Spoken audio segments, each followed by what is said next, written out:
Hi, everyone. Welcome to Season 4 of the Tennessean's Bootleg, a high school football weekly show where we talk high school football across Middle Tennessee. It's week 1 of the 2021 high school football season. Of course, this show is presented by Farm Bureau Health Plans. Of course, we cannot do this show without the support of our sponsors.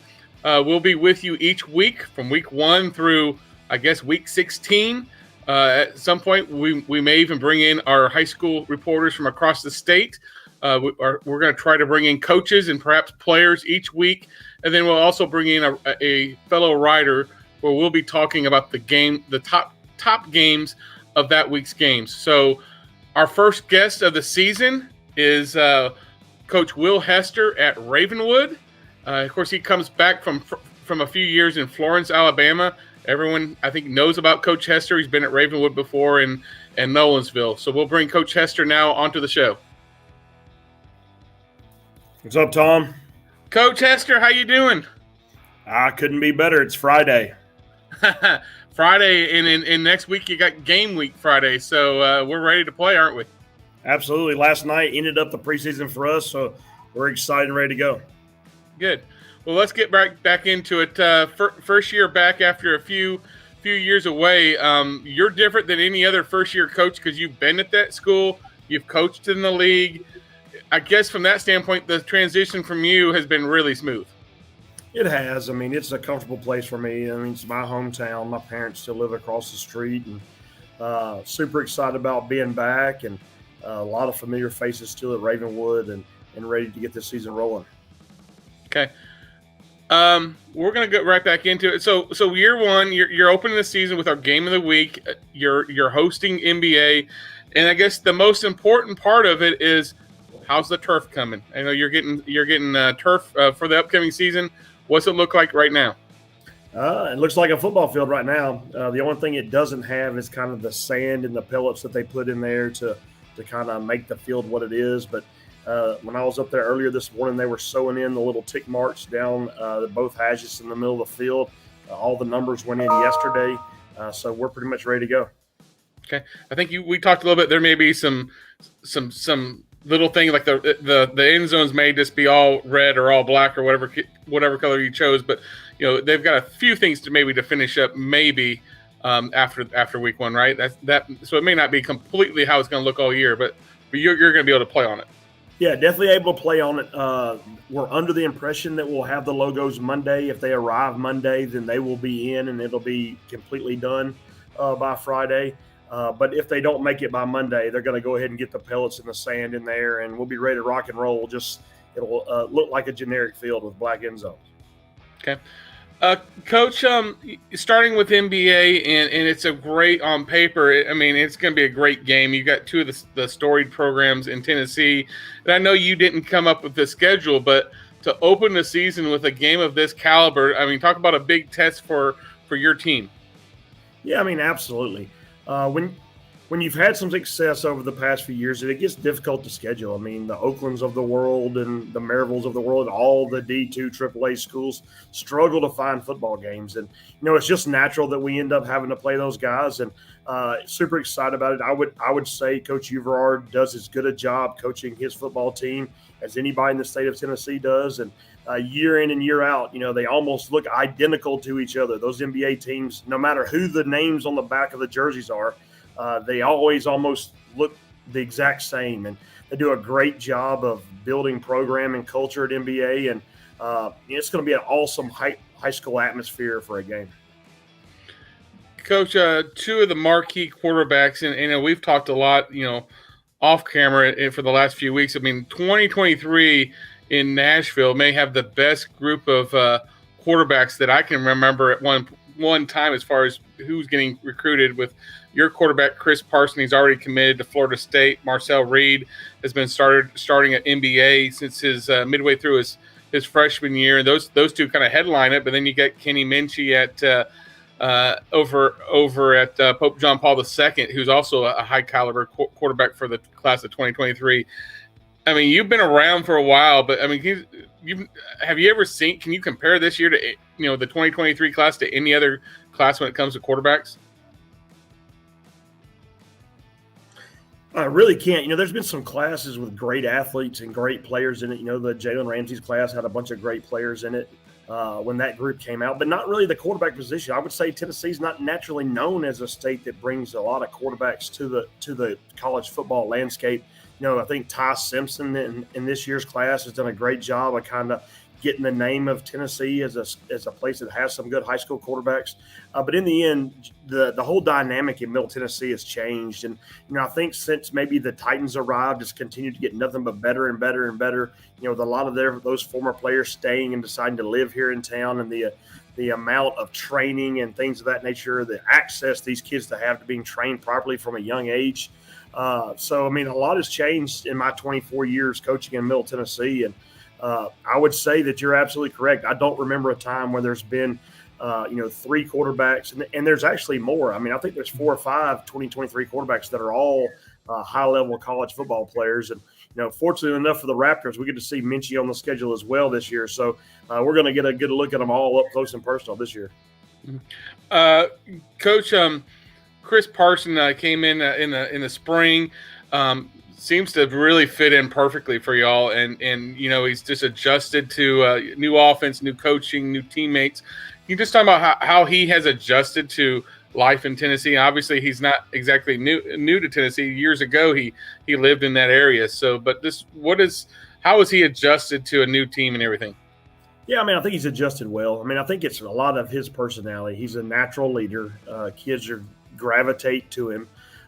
Just the kind of vibe and the energy that he puts off.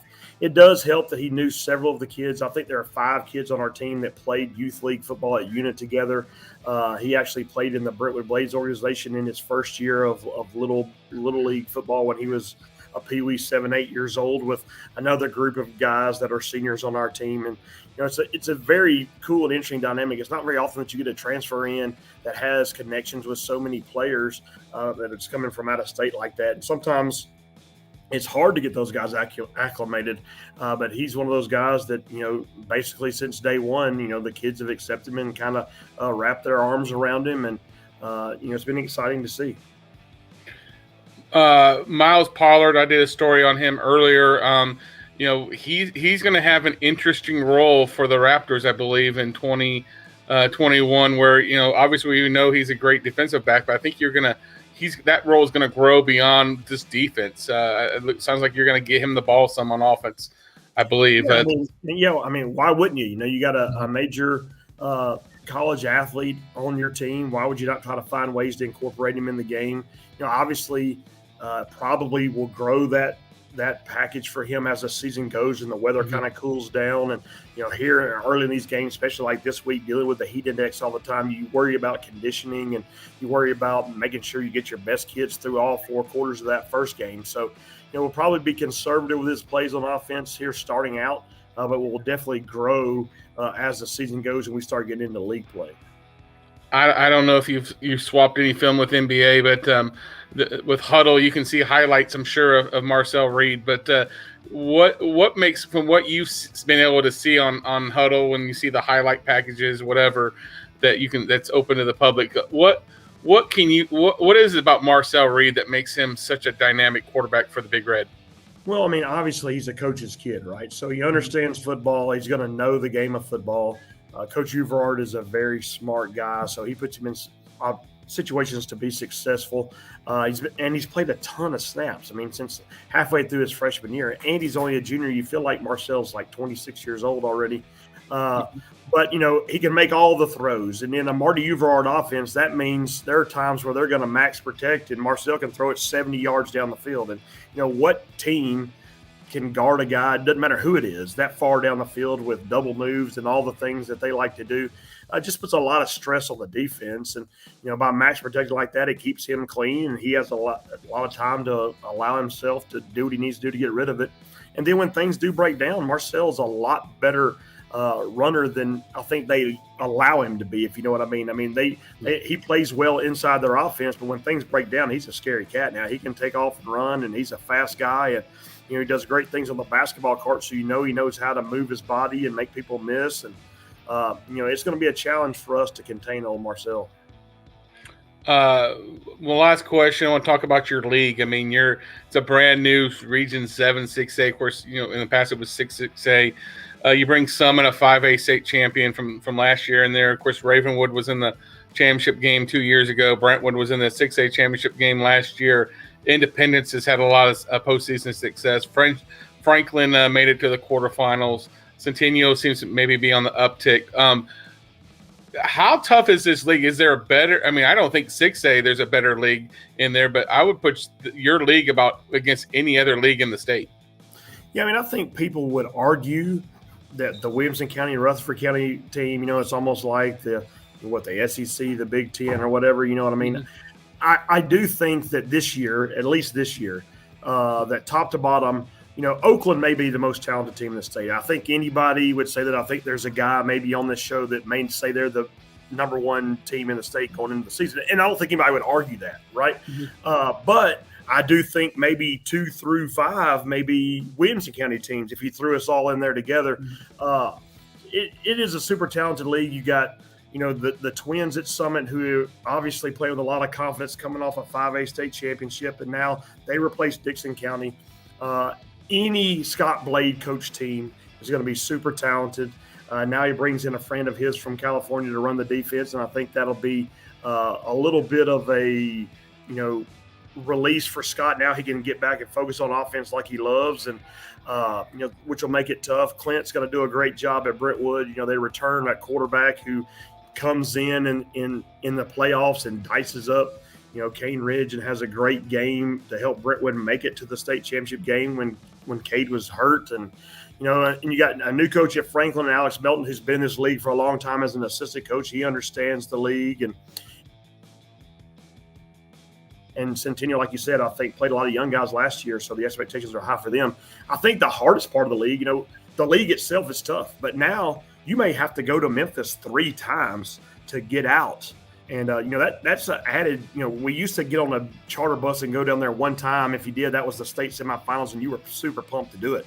If you're a 4 seed coming to our league and you got to go to Whitehaven or Bartlett or somewhere like that for the first round of the playoffs and deal with all that kind of stuff, man, to me, that's the extra punch in the gut outside of our league, what you have to do then come playoff time. It changes the dynamic a ton compared to where it was when I was here previously. Coach Hester, thanks for being the first coach on the Bootleg, and I can tell you right now, since it's been released by the time this show is airing, yes, we have at least two teams in the top 5 from your league, and I think we have a couple more in the top 10. So it is definitely the best league, I think, in Middle Tennessee. Obviously, throw Oakland out after Oakland. Of course, that's just one team in that league, but strong. It's going to be a great season. Again, we'll see you Friday night. It's our high school game of the week, and I appreciate you joining the Bootleg presented by Farm Bureau Health Plans. Thanks, Tom. Always a pleasure, man. All right, man. That's been Will Hester, Ravenwood football coach, entering week 1 of the high school football season.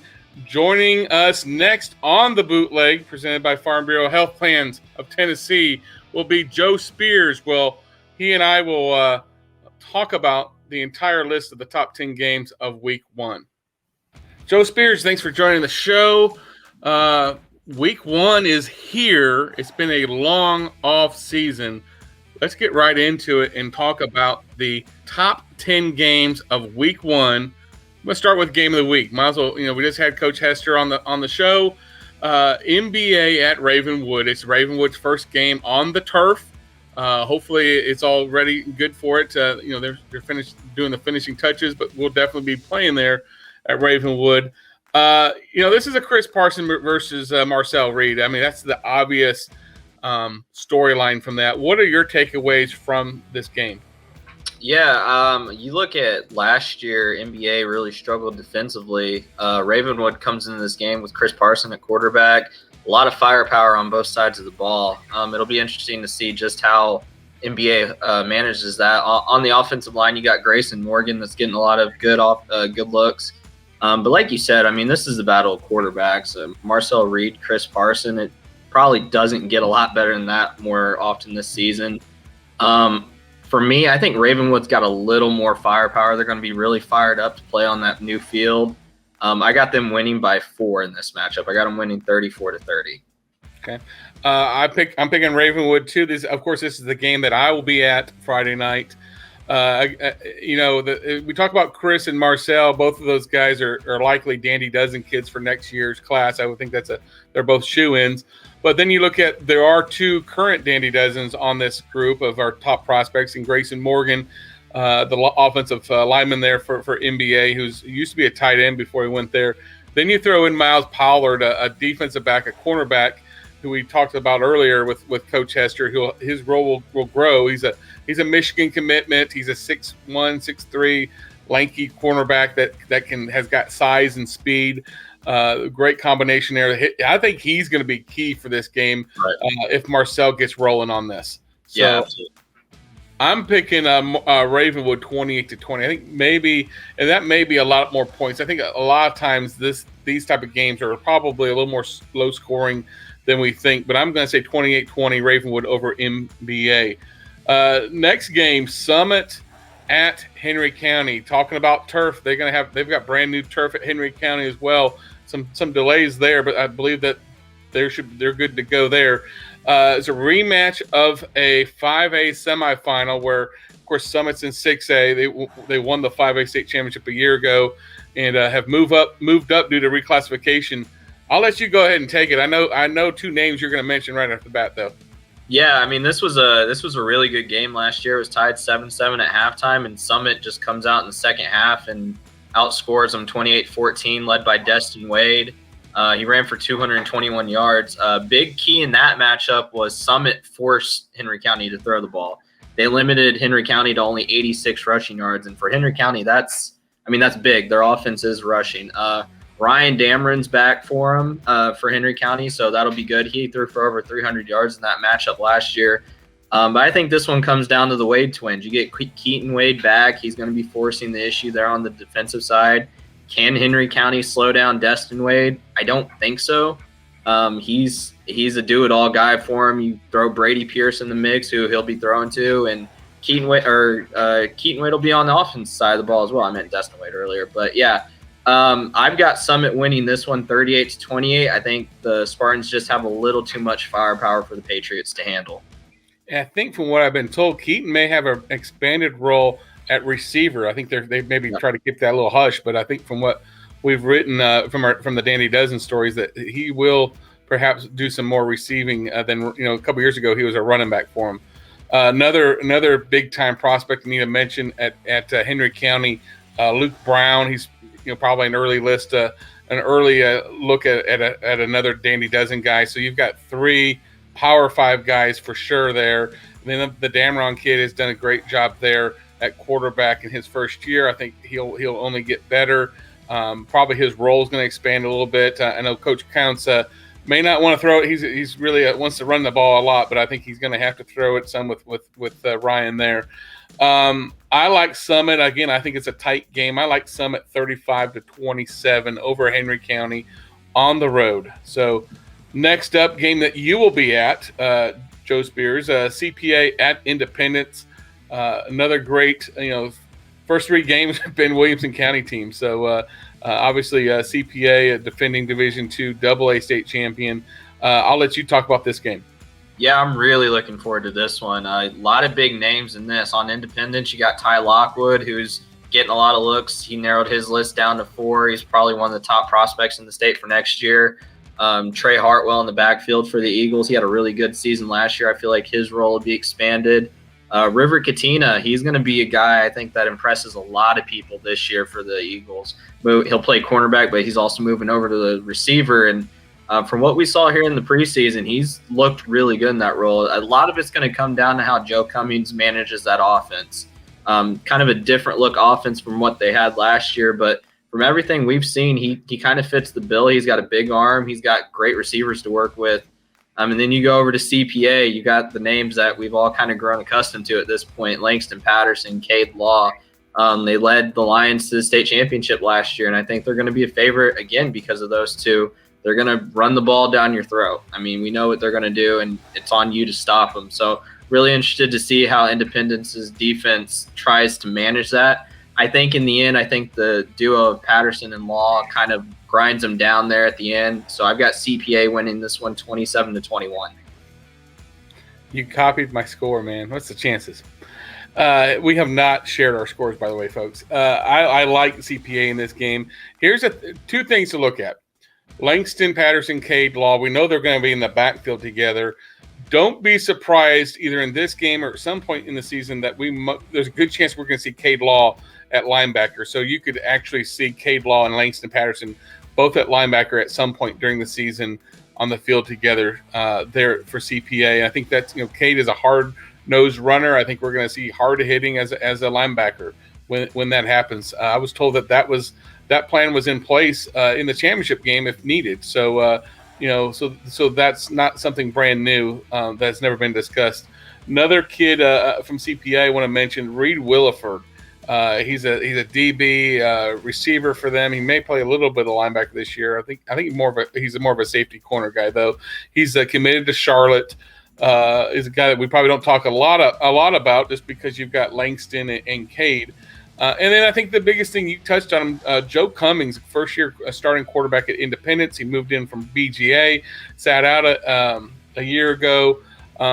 It's going to be the first big game, and like you said, it's going to be drastically different from a year ago when we had Jackson Campbell there running up and down the field there as more of a dual threat guy for Independence. So that's going to be interesting. Again, CPA 27-21. We already discussed that.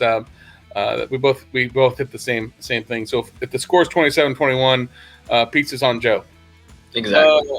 Exactly. Yeah. Next game, Franklin at Riverdale. We're going to start speeding this one up. This game features two Dandy Dozen guys and Fisher Anderson for Riverdale and Elijah Herring for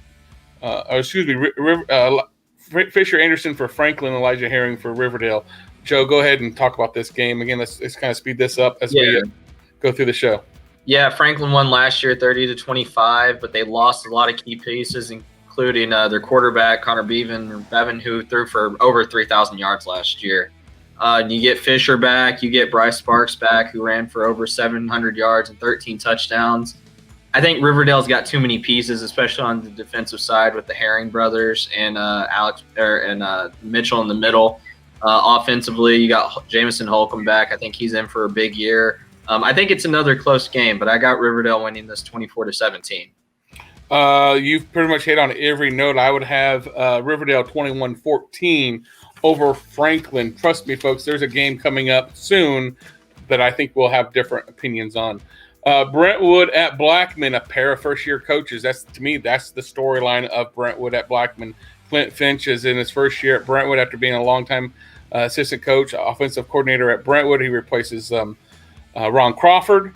And then you got Chandler Tygard has replaced Kit Hartsfield at Blackman. Blazing fast versus Brentwood. What's your takes on this?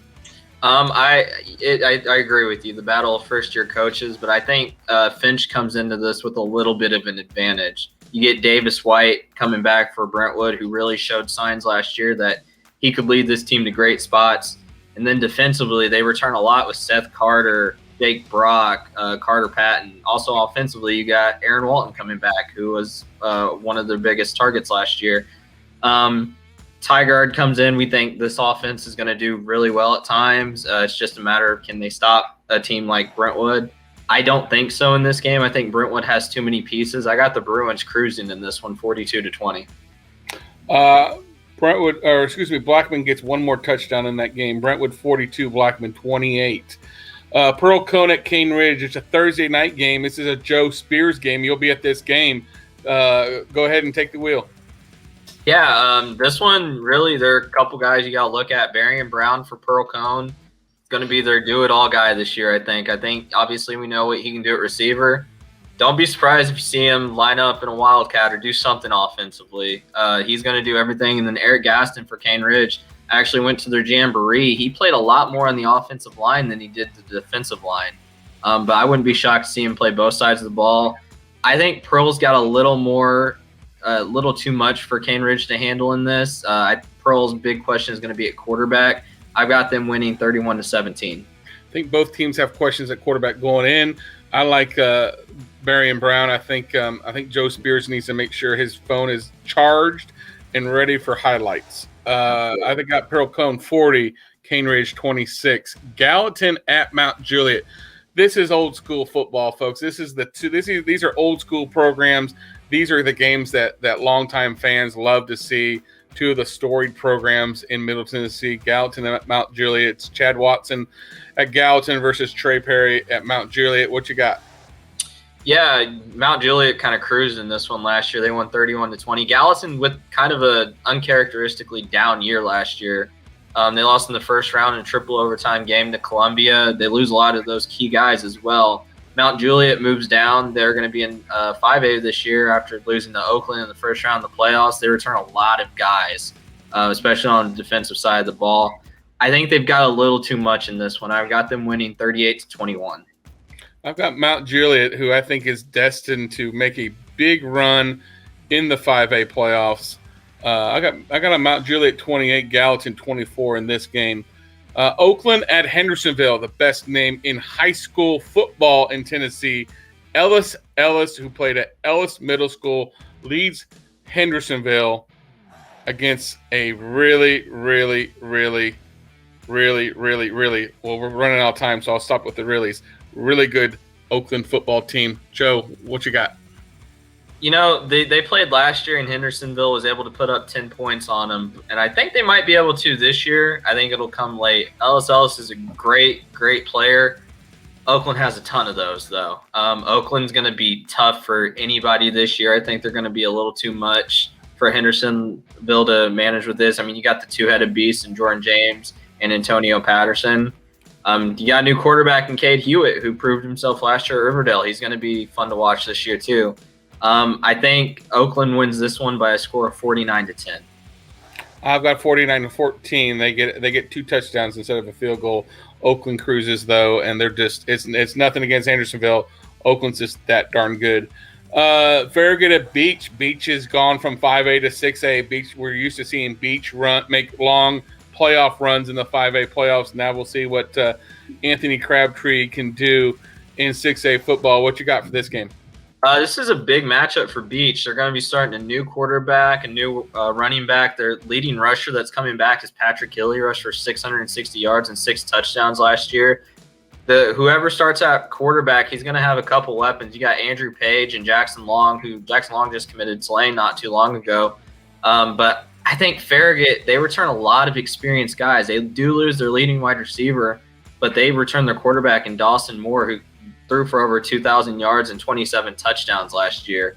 I think he'll be the difference in this game. I think Beach keeps it close, though. I got Farragut winning 28-20. I thought that's the game we would get different.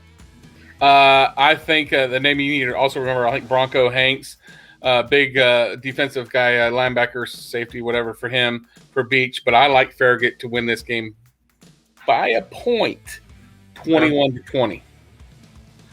Hillsboro at JP2. That's Pope John Paul II. I think this is our last game, unless I counted them wrong. It's Kenny Minchie leading the way for JP2. I like this JP2 team. I think some people haven't given them the credit they're due. I think this is going to be a great year for Justin Geisinger. What you got? Yeah, I agree. Kenny Minchie really proved himself last year. Came on the scene, threw for 1,100 yards and 10 touchdowns. He's also got his leading receiver in Colin Cook back, who had 10 touchdowns last year. Then defensively, they return Ansley Ware and Jackson Noble. I think Hillsboro is going to have a good year this year. I think they've got the pieces. I saw them in the Cane Ridge Jamboree, and they've got a lot of speed. They've got a lot of guys. I think JP2, I think they're in for a special year, honestly. I think, like you said, a lot of people are not on that bandwagon yet, but I think we get a couple weeks into the season, they will be. I think they kind of cruise in this one. I got them winning 38-17. I got it closer. McKeith Jones, a defensive back for Hillsboro. He needs a big game there, defending Colin Cook or whoever else they have. Jackson Noble, defensive back at JP2. Great season last year, 6 interceptions. That he could, I think Hillsboro will probably keep it on the ground a lot more than what they'll see during the season. So he may have a slow start to compiling interceptions this first week. Anthony Brown takes over for the legend, the GOAT, the Metro Nashville GOAT, Maurice Fitzgerald, who's retired. Gonna miss him on the sidelines, but Anthony Brown has been there with Coach Fitzgerald since he arrived at Hillsboro. He's ready for this challenge, and quite frankly, if he didn't get this job, he had a lot of offers from different programs for different roles there. So Anthony's ready for this challenge. I do think JP2 is just is ahead of the game right now. I'm saying Pope John Paul II 24, Hillsboro 21. Again, I'm keeping them close because it's week 1, and that way if I miss a game, it's only by a few points. But Joe, if I'm right, that's all 10 games, correct? Did I miss any? No, that's it. Okay, guys, it's been week 1. We had Coach Hester on the show. We want to thank him for joining us out of his busy schedule. Joe Spears, this will be a weekly event. Quit looking at my predictions, so we have some conflict there. And we'll see you next week on the Bootleg presented by Farm Bureau Health Plans.